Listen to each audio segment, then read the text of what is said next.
जितनी नस्लें बर्बाद हो रही, इसके पीछे ये ज़हन है पैसा आना चाहिए, पैसा। पैसा कमाने के लिए हर कानून तोड़ दो, क्योंकि पैसे से काम बनता है। पैसा आ गया, अब मेरी मर्जी में जो मर्जी करो, मुझे कौन रोकने वाला है? हाँ, कोई नहीं रोकेगा। फिर तुम मौत को भी रोक के दिखाओ, फिर तुम कब्र में जाने को रोक के दिखाओ, बुढ़ापे को रोक के दिखाओ, दांत हिलने शुरू हो गए, इन्हें रोक के दिखाओ, नजर कमजोर हो रही, इसे रोक के दिखाओ, सुनना कमजोर हो रहा है, रोक के दिखाओ, भूख लगनी बंद हो गई, रोक के दिखाओ, हाथ में स्टिक आ गई, इसे रोक के दिखाओ, व्हील चेयर पे आ गए, इसे रोक के दिखाओ, मौत ने झटका दिया, इसे रोक के दिखाओ।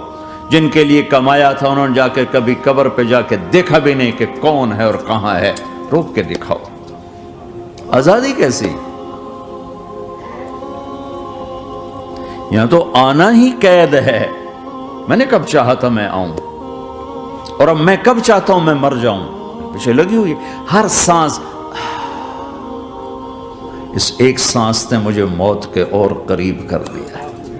दिन और रात तो लंबा पीरियड है, इस एक सांस ने भी मेरी जिंदगी मुझसे छीन ली है।